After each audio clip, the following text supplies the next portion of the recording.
Hello everyone, welcome back to the channel. I hope you all are doing very good और आपकी पढ़ाई भी काफ़ी अच्छे से हो रही होगी। तो आज का जो हमारा टॉपिक है दैट इज़ योगा इन गीता, है ना। ये हमारे योगा एजुकेशन जो है उसका टॉपिक है, योगा इन गीता। इससे पहले हम काफ़ी कुछ कवर कर चुके हैं, हमने पूरी फर्स्ट यूनिट कर चुकी है, स्मृतिज वगैरह सब कुछ हमने कवर कर लिया है। तो आज हम करेंगे योगा इन गीता। ठीक है, गीता के अंदर हमें योगा का कैसे कैसे वर्णन मिलता है, कहाँ कहाँ मिलता है, क्या क्या मिलता है, उसको हम आज कॉम्प्रहेंसिवली कवर करेंगे। हम सबको पता है योगा एजुकेशन पढ़ने में काफ़ी दिक्कत सबको हो रही है, हमें कंटेंट नहीं मिल पा रहा है, तो उसके लिए आपको वीडियोस अवेलेबल हो रहे हैं। उसके अलावा भी आपके जो भी सब्जेक्ट्स हैं सबके लिए वीडियोस अवेलेबल हैं चैनल पर, आप जाकर के ज़रूर देखें और मुझे बताएं आपको वीडियोस कैसे लग रहे हैं। या फिर आप किसी और टॉपिक पे वीडियो चाहते हैं तो let me know in the comment section, मैं उस पर काम करूँगी। उसके अलावा भी आपको कोई और सजेशन देना है आप दे सकते हैं, you are free to do it. ठीक है, तो स्टार्ट करेंगे। स्टार्ट करने से पहले वही जो हमारे बच्चे नए हैं उनके लिए मेरा इंट्रोडक्शन। मेरा नाम है काजल, मैं हूँ असिस्टेंट प्रोफेसर और मैंने क्वालिफाई किया है UGC NET, CTET and UP TET. तो चलिए स्टार्ट करते हैं। योगा इन गीता, इससे पहले हमने देखा था स्मृतिज में, देखा हमने ये सब में देखा कि योगा का हमें किस तरीके से वर्णन जो हमें मिलता है। तो भागवत गीता जो भागवत गीता है उसमें योगा एक बहुत इम्पॉर्टेंट थीम है, एक बहुत इम्पॉर्टेंट पार्ट जो है गीता के अंदर योगा को दिया जाता है ना।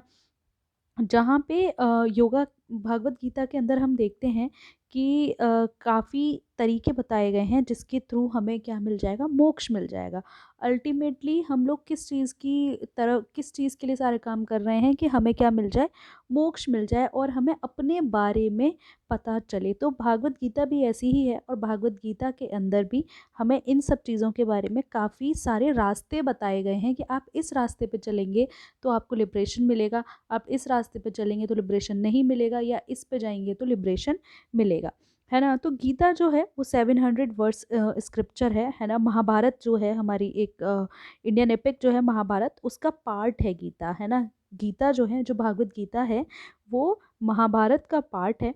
और इसके अंदर जो अर्जुन थे, अर्जुन और लॉर्ड कृष्णा के बीच का जो कन्वर्सेशन है, जो संवाद है, वो हमें भागवत गीता के अंदर मिलता है। ठीक है, समझ में आ रहा है। तो गीता क्या है, गीता महाभारत का पार्ट है। महाभारत के अंदर जो अर्जुन है और जो लॉर्ड कृष्णा है, लॉर्ड कृष्ण जो है, ये दोनों जब बात कर रहे हैं, जो कन्वर्सेशन है, जो संवाद है उन दोनों के बीच में, उसका वर्णन जो है वो हमें भागवत गीता के अंदर दिखता है। जहाँ पे हम देखते हैं कि जो कृष्ण हैं वो सारथी बने हैं अर्जुन के, है ना, चैरियटर बने हैं, किसके, अर्जुन के सारथी बने हैं और उनके स्पिरिचुअल गाइड बने हैं।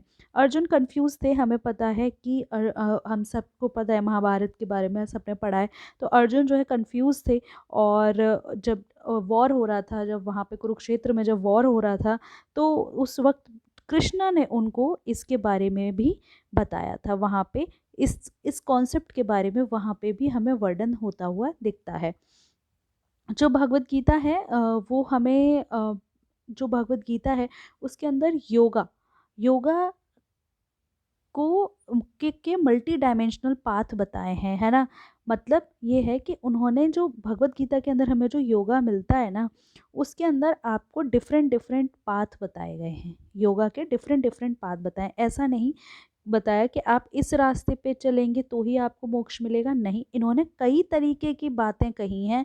उन्होंने कहा है कि आपका जिस तरीके का टेम्परामेंट है, आपकी किस तरीके की स्पिरिचुअल नीड्स हैं, आप उस रास्ते पे जाइए और मोक्ष की प्राप्ति कीजिए और अपने बारे में जानिए। बात समझ में आ रही है। बात ये है कि भागवत गीता ने सिर्फ एक ही बात नहीं कही है, भागवत गीता के अंदर सिर्फ ये नहीं लिखा है कि योगा आप इस तरीके से करेंगे तो ही आपको लिबरेशन मिलेगा, नहीं, इन्होंने काफ़ी सारे रास्ते हमें बताए हैं और कहा है कि आपका टेम्परामेंट कैसा है। आप कर्म करने पे विश्वास करते हैं तो आप कर्म योगा की तरफ जाइए, आप भक्ति की तरफ, आप भगवान की तरफ ज़्यादा डिवोटेड हैं, आप भजन गाना चाहते हैं तो आप इस पाथ की तरफ जाइए। अभी हम पढ़ेंगे कौन कौन से पाथ हैं। तो भगवत गीता जो है वो एक ही पाथ, एक ही रास्ते को नहीं बता रहा है, ये बता रहा है तरीके तरीके के रास्ते जो हैं वो इसने बताए हैं। ठीक है, then the core types of yoga discussed are karma yoga, जो इसके अंदर हमें दिखता है, अभी मैंने कहा था ना बाद में बताएंगे। तो जो कोर टाइप ऑफ योगा है वो है कर्म yoga, the yoga of selfless action. दूसरा है भक्ति योगा, इन सबको भी एक एक करके पढ़ेंगे। तीसरा है जन योगा और चौथा है ध्यान योगा। तो इन तरीके के योगा जो हैं वो बताए गए हैं भगवत गीता के अंदर। आपको, आपका टेम्परामेंट कैसा है, आपकी इच्छा कैसी है, आपकी स्पिरिचुअल नीड्स कैसी हैं, आप उस हिसाब से उस रास्ते को उस रास्ते पे आप चलें और क्या करें, उस रास्ते पर चलें और जा कर के आप इसको अचीव करें अपने लिबरेशन को। तो सबसे पहला इन्होंने रास्ता जो बताया वो बताया कर्म yoga, the yoga of selfless action, है ना। कर्म योगा क्या है, हम सबको पता है कि कर्म योगा क्या है, जो अपने कामों की तरफ हमें फोकस करता है। कर्म yoga is the path of action, जहाँ पे कहता है कि आप अपने कर्म को करते रहिए, where one performs their duties without attachment to the outcomes और रिजल्ट्स, है ना। तो कर्म योगा फोकस करता है कि आप काम करते रहिए, काम करिए, लेकिन फल की इच्छा बिल्कुल मत करिए। उन्होंने कहा कि आपका काम है कि आप काम करें, आपका सिर्फ इतना काम है, रिजल्ट क्या आएगा क्या नहीं आएगा उससे आपको कोई मतलब नहीं होना चाहिए, आउटकम्स के ऊपर आपका कोई फोकस नहीं होना चाहिए, जो आएगा वो आएगा। यू शुड वर्क डिलीजेंटली, आपको अपना काम जो है वो बहुत ही डिलीजेंटली करना है ना। ये किस चीज़ के ऊपर फोकस करता है, ये इसी चीज़ के ऊपर फोकस कर, सेल्फलेस एक्शन, बिना किसी, कहते हैं ना फल की इच्छा किए बिना काम करना है, तो वही है ना। So emphasizes selfless action for the greater good rather than acting for personal gain. ठीक है, तो वो वही कह रहे हैं कि हमें इस दुनिया के लिए काम करना है, हमें सिर्फ अपने पर्सनल गेन के लिए काम नहीं करना। काम करो और सिर्फ इसलिए नहीं कि मुझे इसका फ़ायदा होगा, नहीं, आपको दुनिया के लिए करना है। की teachings, Krishna advises Arjun to perform his duty, है ना। तो कर्म योगा के बारे में हमें कहाँ से मिलता है, जब हमने देखा कि भगवत गीता के अंदर जब कृष्ण जो है अर्जुन को एडवाइस दे रहे हैं कि आप अपना काम करते रहिए, है ना। आप ये मत सोचिए कि इसका क्या फल आएगा, ये मत सोचिए। इन्होंने कहा कि आप जो है, तुम जो है इस चीज़ पे फोकस मत करो कि इस काम को मैं करूँगा तो मुझे सक्सेस मिलेगी या फेलियर मिलेगी, कुछ मत करो, लेकिन उस काम को करो जो आप कर सकते हो। आपके हाथ में क्या है, आपके हाथ में मेहनत करना है, आपके हाथ में काम करना है, तो आप उसको करिए। आप ये मत सोचिए कि इसको करके क्या मुझे सक्सेस मिलेगी, मैं फेल हो जाऊँगा या मैं सक्सेसफुल हो जाऊँगा, नहीं, you don't need to bother about that. आपको उन सब के बारे में सोचने की ज़रूरत नहीं है। आपको सिर्फ क्या सोचना है, क्या करना है, जो काम है, जिस जिस जो रास्ते पे आपने सोचा है कि आपको ये करना है, उसके लिए जो राइट काम है, आपको सिर्फ उसके ऊपर फोकस करना चाहिए। क्यों कहा ऐसा, है ना, फिलॉसफी क्या है इसके पीछे, कि जब आप अपने आप को रिजल्ट से डिटैच कर लेते हैं ना, जब आप ये सोच लेते हैं कि जो भी होगा, कहते हैं ना, छोड़ छोड़ दो, गो विद द फ्लो, जो होगा देखा जाएगा, है ना। तो जब आप अपने कामों के रिजल्ट से जब आप दूर हो जाते हैं, जब आप उनसे उनसे जो अटैचमेंट है उससे आप डिटैच कर लेते हैं अपने आप को, तो आप क्या करते हैं, आप अपनी इच्छाओं से ऊपर आ गए, है ना। इच्छाएं ही तो हैं जो आपको रिजल्ट से जोड़ रही हैं, तो आप क्या हुए, अपने डिज़ायर्स से ऊपर आ गए, आप अपने ईगो से ऊपर आ गए, है ना। जब सेल्फिश हैं, जो आप पर्सनल गेन के लिए काम करना चाह रहे हैं, आप उससे ऊपर आ गए। और उससे क्या होगा, जब आपके अंदर ईगो नहीं है, आप अपने डिज़ायर्स को आपने वो ओवरकम कर लिया, तो क्या होगा, आपको इनर पीस मिलेगी, है ना, आपको इनर पीस मिलेगी। और क्या होगा, आप अपने स्पिरिचुअल लिबरेशन आपको होगा, है ना। तो आपको अंदर से सुख मिलेगा। आप कहते हो ना कि अरे यार, I am not happy, I am not happy, तो वो वाली चीज़ नहीं होगी। तो योगा हमें बताता है, yoga teaches that true freedom lies in selfless service and duty, है ना। तो कर्म योगा हमें यही बताता है कि असली फ्रीडम क्या है।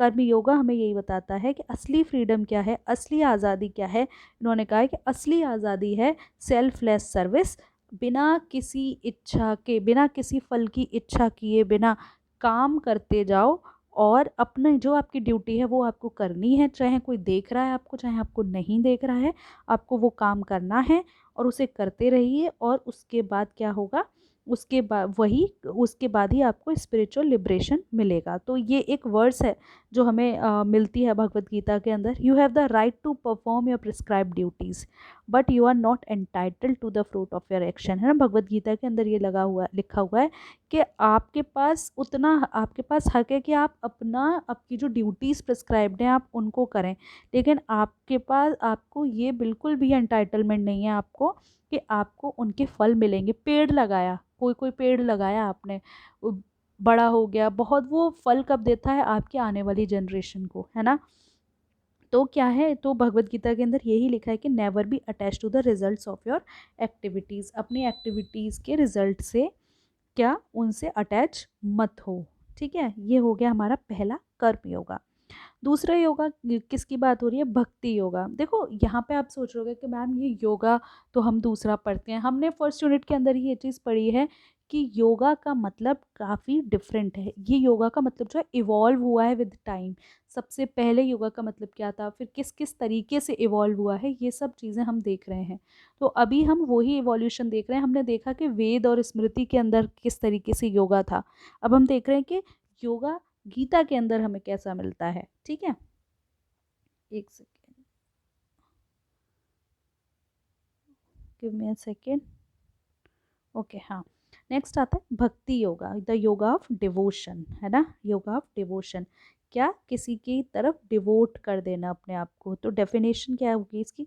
भक्ति योगा क्या है? Is a path of devotion. मान लो आप किसी पर्सनल गॉड है आपके, आप कृष्ण भगवान को मानते हो, तो आप उनके लिए डिवोटेड हो, है ना। उनके लिए आप पूजा कर रहे हो, भजन कर रहे हो, उनको याद कर रहे हो। तो love for a personal God, एक आपके गॉड है और आप उनको, उनके लिए आप बिल्कुल सेल्फलेस उनकी तरफ आप काम कर रहे हो, है ना। तो जैसे गीता के अंदर कृष्ण जो हैं वो सबसे ज़्यादा सुप्रीम बीइंग दिखाए गए हैं वहाँ पे हमें। तो दिस फॉर्म ऑफ योगा, अगर भक्ति योगा किस चीज़ के ऊपर एम्फोसिस कर रहा है? भक्ति योगा कह रहा है कि आपके जो पर्सनल गॉड है ना, उनके सामने आप बिल्कुल समर्पित हो जाओ, अपने आप को पूरा समर्पित कर दो, उन्हीं की वर्शिप करो, है ना। और उन्हीं की तरफ आपको डिवोशन होना चाहिए, मतलब जो आपका भगवान है उसमें पूरी तरीके से समर्पित हो जाइए, है ना। तभी आप अपने जो डिवाइन है, जो अपने गॉड हैं, आप उनसे तभी मिल पाएंगे। आपका जो यूनियन डिवाइन के साथ होगा, आपके जो गॉड के साथ होगा, वो तभी होगा जब आप कंप्लीटली अपने आप को सरेंडर कर देंगे अपने भगवान के सामने। सो दिस इज भक्ति योगा, योगा ऑफ डिवोशन, है ना। क्या पढ़ रहे हैं हम पढ़ रहे हैं गीता के अंदर योगा कैसे कैसे दिया गया है, जहाँ पे हमने देखा कि गीता के अंदर योगा के बारे में कहा गया है कि योगा जो है वो योगा के कई सारे पाथ बताए हैं कि आप किस तरीके से कर सकते हैं, आप स्पिरिचुअल लिबरेशन आपको कैसे कैसे मिल सकता है। कर्म योगा, अगर आप कर्म करने पर विश्वास करते हैं तो आप कर्म योगा की तरफ जाइए। अगर आप भक्ति की तरफ, डिवोशन की तरफ, स्पिरिचुअल हैं, तो आप भक्ति योगा अपनाइए, उससे आपको लिबरेशन मिलेगा। ठीक है।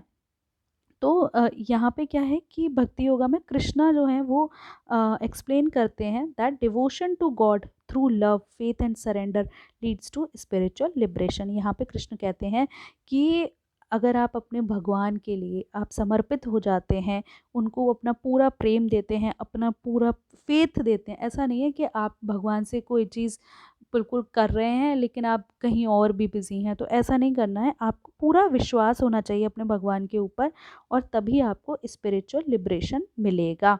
One should focus their thoughts, emotions and actions. आपको ये फोकस करना है कि आपकी जो इच्छाएं हैं, आपका जो दिमाग में चल रहा है, वो आपके इमोशंस, आपके एक्शंस, वो सब भगवान के लिए समर्पित हों। Dedicated everything to the divine, जो कुछ है भगवान तेरा, वो गाते हैं ना कि सब प्रभु सब कुछ है तेरा। तो वही है कि आपके थॉट्स, आपके इमोशंस, आपके एक्शन, सब कुछ भगवान के लिए होने चाहिए, है ना। इससे क्या होगा? इससे इमोशनल प्यूरिफिकेशन होगा आपका, और सेल्फ सरेंडर वाली चीज़ आपके अंदर आएगी। ऐसा नहीं होना चाहिए कि आप भगवान के सामने बैठे हो लेकिन आपका दिमाग कहीं और है, नहीं। Your thoughts should be aligned with your God. आप भगवान के सामने बैठे हो, आप भगवान के बारे में सोच रहे हो, तो आपका दिमाग भी उसी चीज़ में होना चाहिए। वो होता है डिवोशन। ऐसे डिवोशन नहीं कि आप यहाँ बैठे हो कहीं और सोच रहे हो, ऐसा नहीं होता। तो फिलॉसफी क्या है इसके पीछे? तो bhakti yoga is accessible to everyone. हर किसी को भक्ति योगा वाला जो पाथ है वो हर कोई एक्सेसिबल कर सकता है ना। regardless of social or intellectual abilities. It is based on the idea that the love for divine erases the ego. इसमें इसके पीछे क्या फिलॉसफी, इसके पीछे ये कि जब भगवान के लिए समर्पित हो जाते हैं ना, तो वो जो भगवान है ना, वो आपके अंदर से जो भी आपका ईगो है, आपके जो अटैचमेंट्स हैं, उन सबको वो हटा देते हैं, और उससे क्या होगा, भगवान के साथ आपका जो यूनिटी है वो हो जाती है। तो ये वर्ड्स है जो हमें भगवत गीता के अंदर मिलती है। Fix your mind on me, be devoted to me, worship me and offer homage to me, thus you shall come to me without fail, I promise you this because you are my very dear friend, है ना। तो ये हमें भगवत गीता के अंदर मिलती है। Then जनन योगा से रेज कर लेते हैं, द योगा ऑफ नॉलेज। ठीक है, वो कह रहे हैं कि गीता में लिखा है, अच्छा आपको ये दोनों पाथ पसंद नहीं आ रहे, कोई बात नहीं, आप तीसरा पाथ जो है उस पे चलो। उन्होंने कहा कि ये योगा जो है ये क्या है, पाथ ऑफ नॉलेज, नॉलेज का पाथ है, विजडम का पाथ है। तो ये किस पे फोकस कर रहा है कि आपको क्या करना है लाइफ में, आपको सही नॉलेज की सही नॉलेज जो है वो एक्वायर करनी है ना। अपने बारे में आपको सही चीज़ें पता होनी चाहिए, सेल्फ आत्मा के बारे में, और जो अल्टीमेट रियलिटी है, जो ब्रह्मांड है, उसके बारे में आपको आपको क्या करना है, आपको ट्रू नॉलेज पता होनी चाहिए। अगर आपको ट्रू नॉलेज हो गई, अगर आपको सही नॉलेज हो गई किसके बारे में, आत्मा, अपने बारे में और ब्रह्मांड के बारे में, तो क्या होगा, आपका सेल्फ रियलाइजेशन हो जाएगा, आपको लिबरेशन मिल जाएगा।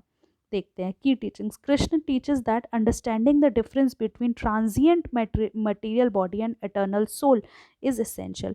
भगवान कृष्ण कहते हैं कि आपको ये समझना ज़रूरी है कि ये जो आपकी ये जो बॉडी है ये क्या है, इसको एक दिन ख़त्म हो जाना है, लेकिन जो आपकी आत्मा है वो अमर है ना।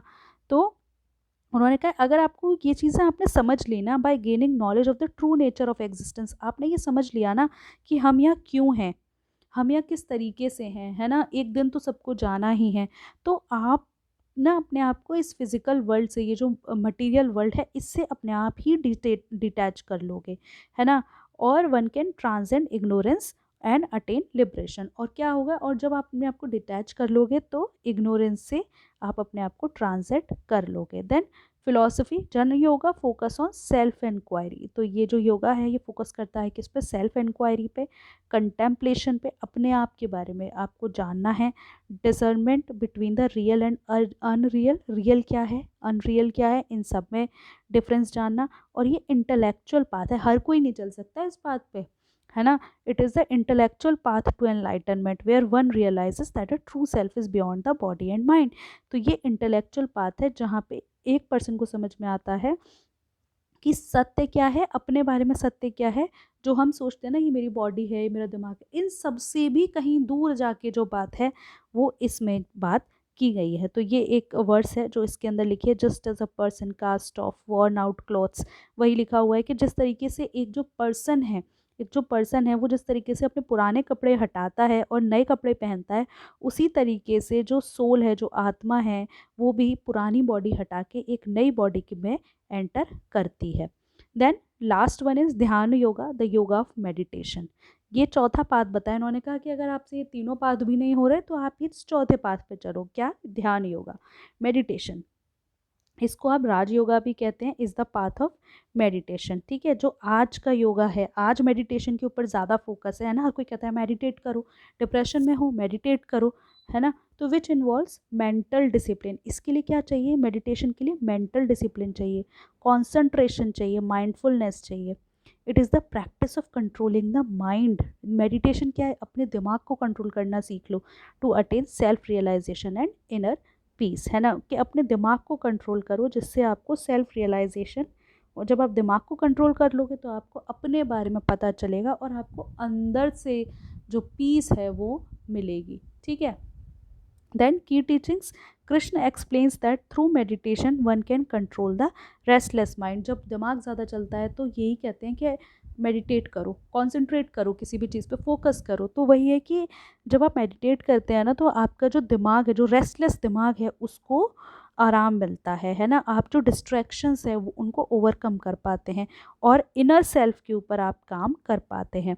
उससे क्या होता है, अगर आपका दिमाग ठीक है, आप डिस्ट्रैक्शंस नहीं हो रहे हैं, तो क्या होगा, this lead to a calm and peaceful state of unconsciousness where one can experience union with divine. क्या होता है, this leads to a calm and peaceful state of consciousness. आप हैं तो आप पीस में रहेंगे, आपको टेंशन नहीं है ज़्यादा, है ना। और उसी के बाद आपको आपके भगवान से जो है वो यूनियन होगा।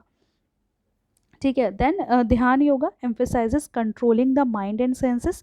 तो ये किस पे कंट्रोल कर एम्फेसाइज करता है, कंट्रोल करना अपने माइंड पे और सेंसेस पे। जिससे क्या होगा, जिससे आपकी स्पिरिचुअल अवेकनिंग होगी। तो मेडिटेशन के बारे में कहा जाता है कि meditation is considered as a direct means of realising the eternal nature of soul. अपनी आत्मा का जो के बारे में समझने के लिए ये बहुत ज़रूरी है कि आप मेडिटेशन करें। ये एक वर्ड्स भी लिखी हुई है। Then last one is Sankhya yoga, the yoga of knowledge and philosophy. तो Sankhya yoga is closely related to Jnana yoga but refers specifically to the philosophical analysis of the nature of reality. देखो सांख्य योगा जो है, सांख्य भी एक फिलॉसफी है जो आपकी कंटेम्प्रेरी एजुकेशन में पार्ट है। आई थिंक सेकंड टॉपिक है, फर्स्ट यूनिट का सेकंड टॉपिक है, और ये हमने वीडियो भी शायद बनाया हुआ है इसके ऊपर। तो Sankhya yoga is closely related to Jnana yoga but refers specifically to the philosophical analysis of the nature of reality. जो सच्चाई है, सत्य क्या है, सत्य का जो फिलोसफिकल एनालिसिस है ना, वो सांख्य फिलोसफी करता है। सांख्य फिलोसफी कहता है कि ये जो दुनिया है दो चीज़ों से बनी है। मतलब दो चीज़ें हैं, मान लो पुरुष और प्रकृति, है ना। पुरुष और प्रकृति, पुरुष क्या है, एटर्नल सोल जो आपकी आत्मा है वो, प्रकृति क्या है, मटीरियल वर्ल्ड। जो ये दुनिया है ना, यही प्रकृति है। हम जो नॉर्मल पुरुष और प्रकृति हम समझते हैं उसकी बात नहीं कर रहे हैं, दिस इज समथिंग डिफरेंट जो हम सेकंड पेपर के अंदर पढ़ेंगे। ठीक है। तो इसमें की टीचिंग क्या है, की टीचिंग इसमें ये कि कृष्णा एक्सप्लेन्स दैट, कृष्ण भगवान कहते हैं कि ये जो फिजिकल बॉडी है ये टेम्पररी है, लेकिन जो आत्मा है वो इटर्नल है ना। तो सांख्य योगा से हमें ये पता चलता है कि जो मटेरियल एग्जिस्टेंस है वो इम्पर्मानेंट है। मतलब जो मटेरियल एग्जिस्टेंस है, जो आया है उसे जाना है, वो इम्पर्मानेंट है। और जो स्पिरिचुअल सेल्फ है, जो हमारी इनर सेल्फ है, वो क्या है, परमानेंट है ना। इसको जानने में हमारी हेल्प करता है। तो इस पे फिलॉसफी क्या है, ये योगा किस पे फोकस करता है, on understanding the metaphysical aspect of life. अच्छा, किसी को अगर पता है ना मेटाफिजिकल तो कमेंट में लिखो, otherwise I will tell you. ठीक है। मेटाफिजिकल का क्या मतलब होता है, helping the individual gain knowledge of the eternal soul and transcend materialism. तो सांख्य फिलॉसफी फोकस करती है कि आप जो मटीरियलिस्टिक लाइफ है उससे थोड़ा दूर हो जाएं, अपने बारे में जानें और मटीरियलिस्टिक लाइफ से दूर हो जाएं, है ना।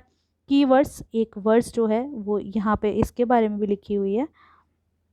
ठीक है, इसको आप पढ़ लेंगे। Then Sannyasa yoga, the yoga of renunciation, है ना।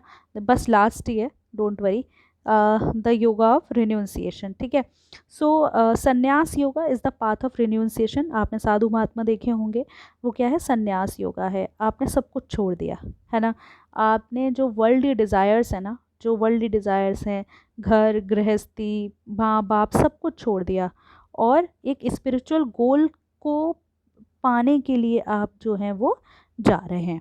ठीक है। तो की टीचिंग्स क्या है, कृष्णा बताते हैं कि true renunciation is not about abandoning one's duties but rather renouncing attachment to the outcomes of action. Krishna कहते हैं, भगवान कृष्ण कहते हैं कि एक सच में रिन्यूंसिएशन ये नहीं है कि आपके कुछ कर्तव्य भी तो हैं, आपके माँ बाप ने आपको जन्म दिया तो उनकी तरफ आपके कर्तव्य तो हैं। तो उन्होंने कहा कि उन कर्तव्य से हट जाना जो है वो ट्रू रिन्यूंसिएशन नहीं है, वो नहीं है। जबकि जो एक्शंस आप कर रहे हैं उनका जो रिजल्ट आएगा उससे जब आप अपने आप को डिटैच कर लेंगे, उसको वो ही क्या है, ट्रू रिन्यूंसिएशन है। जो सन्यासी होता है वो अपने कामों को सेल्फलेसली करता है, without attachment to the personal gain. सन्यासी है वो कोई भी काम कर रहा है ना, वो सेल्फलेसली करता है, उससे उसके फल की कोई इच्छा नहीं है ना, कोई पर्सनल गेन नहीं हो रहा है। ठीक है, कोई पर्सनल गेन नहीं हो रहा है। तो उन्होंने कहा कि वही वही क्या है, वो ही ट्रू रिन्यूंसिएशन की तरफ जा सकता है। तो इस योगा के अंदर क्या है, इस योगा के अंदर कहा जाता है जो मटेरियल पोजेशन है, जो डिज़ायर्स हैं, उन सब से अपने आप को डिटैच कर लेना, है ना, और अपने जीवन को बड़ी सिंपल, वो कहते हैं ना सादा जीवन उच्च विचार, वो वाले काम करने हैं आपको, कि आपको बिल्कुल सादा जीवन उच्च विचार रखने हैं और स्पिरिचुअल ग्रोथ की तरफ आपको काम करना है। तो ये भी एक वर्ड्स है जो लिखी हुई है भगवत गीता के अंदर। He who performs his duty without attachment, surrendering the result unto the Supreme Lord, is unaffected by sinful action, as a lotus leaf is untouched by water. यही लिखा है कि जो भी कोई अपनी काम करता है बिना किसी फल की इच्छा किए हुए, है ना, तो वो किसी भी सिंफुल एक्शन से दूर रहता है। जिस तरीके से कीचड़ में कमल खिलता है, लेकिन क्या होता है कि लोटस की जो लीफ हैं उन तक पानी कभी नहीं आता। ठीक है, तो कंक्लूजन अगर इसको करें, the synthesis of yoga, integration of all yogas. तो भगवत गीता प्रेजेंट, भगवत गीता के अंदर हमें कई तरीके के योगिक पाथ्स मिलते हैं, इंटरकनेक्टेड हैं, कॉम्प्लीमेंट्री हैं। कृष्ण डज नॉट प्रायोरिटाइज, भगवान बिल्कुल नहीं कह रहे कि आप इस एक तरीके के योगा को अपनाओ, कर्म योगा की तरफ चलो या भक्ति योगा की तरफ, बिल्कुल नहीं। वो कह रहे हैं कि हर पर्सन का अपना ज़िंदगी होती है, हर पर्सन का अपना पाथ होता है, और आपके नेचर को कौन सा पाथ सूट कर रहा है आप उसको फॉलो कीजिए। For example, a person incline towards action may follow कर्म योगा। अगर आप कामों पे विश्वास करते हैं, कर्म करने पे विश्वास करते हैं, तो आप कर्म योगा फॉलो कीजिए। अगर आप भक्ति की तरफ ज़्यादा फोकस्ड हो तो आप भक्ति योगा को ज़्यादा फोकस कीजिए। Yoga as a way of life, तो गीता जो है वो इनकरेज करती है living a life of yoga, combining knowledge, devotion, action, meditation in daily practice. Krishna कहते हैं, कृष्ण अर्जुन को समझाते हैं that true yoga is about maintaining balance and equanimity in all aspect of life. True yoga वही है जब आप अपना बैलेंस जो है, अपनी ज़िंदगी के सारे पहलुओं में जब आप बैलेंस बनाना लग जाएं, तो वही योगा है। तो भागवत गीता के अंदर yoga is not just a physical or meditative practice, but a comprehensive spiritual philosophy that leads to liberation. It emphasizes the importance of performing one duties, है ना, तो ये परफॉर्म इम्पॉर्टेंस इसी को देता है कि आपको अपने कर्तव्य को करते रहना चाहिए। डिवोशन कल्टीवेट कीजिए, नॉलेज अपने बारे में जानिए, और मेडिटेशन जो है उसको करते रहिए, जिससे आपको अल्टीमेट फ्रीडम जो है वो मिल जाएगी, है ना। तो ये मुझे लगता है आपको समझ में आया होगा। एक बार अगर 2 लाइन में कह दूं तो भगवत गीता के अंदर जो है हमें योगा के कई सारे पार्ट बताए गए हैं। उन्होंने कहा है कि आपको जो योगा पसंद है, आप जिस रास्ते पे चलना चाहते हैं, आप उस रास्ते पे चलिए, और अपना ट्रू लिबरेशन जो है, अपनी जो लिबरेशन है उसके लिए आप काम करिए। आप किसी भी रास्ते पे चलिए, है ना, कोई एक रास्ता इन्होंने नहीं बताया है। यहाँ से हमें ये पता चल रहा है कि योगा गीता के टाइम पे उस वक्त पे योगा का मतलब कुछ और था। अभी तक हमने देखा कि स्मृतिज़ के अंदर, देखो लास्ट वीडियो में हमने ये स्मृतिज़ के अंदर जो है योगा का जो मीनिंग है वो काफ़ी अलग था, है ना। ये देखा था ना हमने, योगा एंड वेद, उपनिषद और स्मृति, इसके अंदर अलग था हमने मीनिंग देखा। हमने देखा गीता के अंदर अलग है, और अब हम नेक्स्ट वीडियो के अंदर देखेंगे, ये आपके सिलेबस का पार्ट है, सिलेबस का टॉपिक है ना, सेकंड यूनिट की टॉपिक है ये। तो योगा इन मॉडर्न पीरियड हम नेक्स्ट वीडियो के अंदर अपना देखेंगे, ठीक है। तो आई होप आपको वीडियोज़ पसंद आ रहे होंगे, पसंद आ रहे हैं तो लाइक कर दो, और कमेंट करके भी बता दो कि कैसे लग रहे हैं वीडियोस। तो ठीक है, मिलते हैं नेक्स्ट वीडियो में, तब तक के लिए थैंक यू, हैप्पी लर्निंग।